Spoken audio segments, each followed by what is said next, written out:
এই তৃণমূলের পুলিশের দাস, এরা দাস।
তাপস ব্যানার্জি আরো যে সমস্ত নেতৃত্বরা এসেছেন সবাই ঐক্যবদ্ধ কেন যে সংবিধানের উপর আঘাত দিচ্ছে এসআইআর এর নামে নাগরিকদের মধ্যে হয়রানি তৈরি করার চেষ্টা করছে, আতঙ্ক করার চেষ্টা করছে, যাকে তাকে নাকি ভোটার বানিয়ে দিচ্ছে। বিহারে দেখলাম বেঁচে আছে তাকে মৃত ভোটার ঘোষণা করছে। এটা বন্ধ করতে হবে। ফেক এসটিএসসি সার্টিফিকেট রমরমা হয়ে গেছে সারা পশ্চিমবাংলায়। 1 কোটি মানুষ নাই, 1.5 কোটি এসটি সার্টিফিকেট দিয়ে দিয়েছে। মাদ্রামি হচ্ছে, এগুলো বন্ধ করতে হবে। ভিন্ন রাজ্যে পরিযায়ী শ্রমিকদের উপরে যে আক্রমণ নেমে আসছে সেটা বন্ধ করতে হবে। ওবিসি সার্টিফিকেট নিয়ে যে পিছিয়ে বর্গের হিন্দু আর মুসলমানের সাথে যে বিচারিত হচ্ছে এটা বন্ধ করতে হবে। এই মর্মে আমাদের আজকে ধর্ণা মঞ্চ, শান্তিপূর্ণ ধর্ম মঞ্চ, শান্তিপূর্ণভাবেই হবে। আশা করছি পুলিশ আমাদেরকে সমগ্র সহযোগিতা করবে। আচ্ছা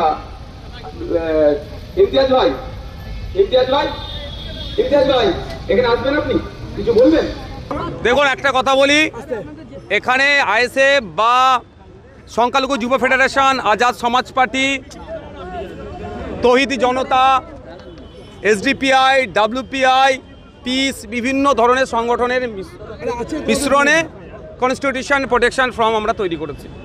তার পক্ষ থেকে আজকে থেকে 27 তারিখ পর্যন্ত ওয়াকফ সংশোধনী আইন 2025 বাতিলের জন্য যেভাবে ওবিসি সার্টিফিকেট নিয়ে জলঘোলা হচ্ছে, এটার নিরসন, ফেক এসটিএসসি সার্টিফিকেট নিয়ে যেভাবে মানে নন এসটিএসসিরা ফেক এসটিএসসি সার্টিফিকেট পেয়ে যাচ্ছে, তার বিরুদ্ধে সর্বোপরি এসআইআর নিয়ে যেভাবে নাগরিক হয়রানি বা আতঙ্কিত করার চেষ্টা করছে, বলছে নাকি যাকে তাকে ডি ভোটার বানিয়ে দেবে, ডাউটফুল ভোটার বানাবে, ওটার প্রতিবাদে এবং ভিন্ন রাজ্যে যেভাবে আমাদের বাংলা শ্রমিকরা আক্রান্ত হচ্ছে বাংলা কথা বলার জন্য, গতকালকেও আক্রান্ত হয়েছে, বেধড়ক মার মেরেছে, এক মহিলা আক্রান্ত হচ্ছে, 18 বছরের টিনেজার কমপ্লিট সেও আক্রান্ত হয়েছে। তাদের এই পরিযায়ী শ্রমিকদের উপরে যে বা বাংলা ভাষা আক্রমণ হচ্ছে, বাংলা ভাষার উপরে আক্রমণ হচ্ছে, এটা বন্ধের জন্য আজকে আমাদের ধর্ণা। কিন্তু আপনার এবার হচ্ছে কথা আপনাকে বলি, মানে বলবে আর বাকি নেতৃত্বরা বলবে, আমি বলবো একটা কথাই, যে আমি ধর্নায় বসবো, এটা আমার সাংবিধানিক অধিকার। এটা আমাকে এখনও পর্যন্ত পুলিশের সাথে কোনো আলোচনা হয়নি। পুলিশের কর্তারা এসেছেন, আমাদের লিডারশিপদের আপনারা বাইট নেবার পরে আমরা পুলিশ কর্তাদের সাথে কথা বলবো, তারা কি বলছে শুনবো, তারপরে আমরা পদক্ষেপ নেবো। তবে আমরা ধর্ণা মঞ্চে যাব। মুখ্যমন্ত্রী 5,000 টাকা করে দেওয়ার কথা বলছে পরিযায়ী শ্রমিকদের, কি বলবেন? দেখুন, 5,000 টাকায় সমস্যার সমাধান নয়। পরিযায়ী শ্রমিকদের স্থায়ী সমস্যার সমাধানের জন্য আমাদের আজকে ধর্ণা মঞ্চ। আমরা চাই কর্মসংস্থান বাংলায় তৈরি হোক। ওই যে 5,000 টাকায় কত কাটমানি চলে যাবে না চলে যাবে, অরিজিনাল কারা পাবে, আমরা দেখেছি আবাস যোজনা নিয়ে কী হয়েছে। পুলিশ যেমন আটকানোর জন্য তৈরি হয়েছে, আমরা ওয়াকফ সম্পত্তি বাঁচানোর জন্যে, ওয়াকফের কালা কানুন প্রতিরোধ করার জন্যে এবং গোটা দেশে বাঙালি পরিযায়ী শ্রমিকরা যেভাবে আক্রান্ত হচ্ছে তাদের সুবিচার দেওয়ার জন্যে, ওয়াকফ বিরোধী মোদি বিরোধী আন্দোলন করতে গিয়ে যাদের মুর্শিদাবাদে গ্রেপ্তার করে 750 মানুষকে, নিরীহ মানুষকে তাদের গ্রেপ্তার করে রাখা হয়েছে, তাদের ন্যায় আর ইনসাফ দিতে আজকের শান্তিপূর্ণ অবস্থান ধর্ণা হবে। এই শান্তিপূর্ণ অবস্থান ধর্ণা করার অধিকার প্রত্যেকটা সংগঠনের আছে, প্রত্যেকটা রাজনৈতিক দলের আছে। সেটা যেমন মুখ্যমন্ত্রী নিজে ধর্নায় বসেন, আমরাও ধর্নায় বসবো। পুলিশের সঙ্গে সংঘর্ষ করার জন্য আসেনি। আশা করি পুলিশেরও যেমন আইনের ঊর্ধ্বে নয়, আমরাও আইনের ঊর্ধ্বে নয়। সবাই আইনকে সম্মান জানিয়ে আমরা লড়াই করতে এসেছি।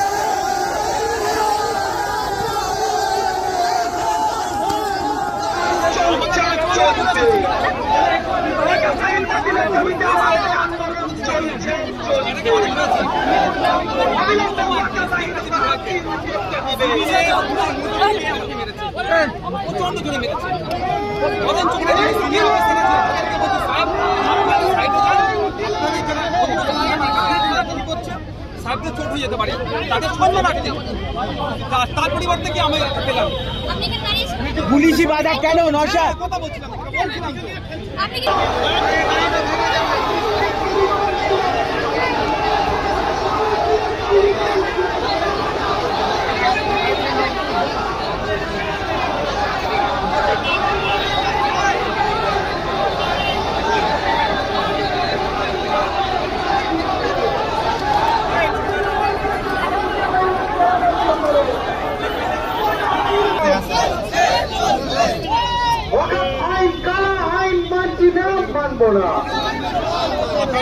একটু আসতে দাঁড়া।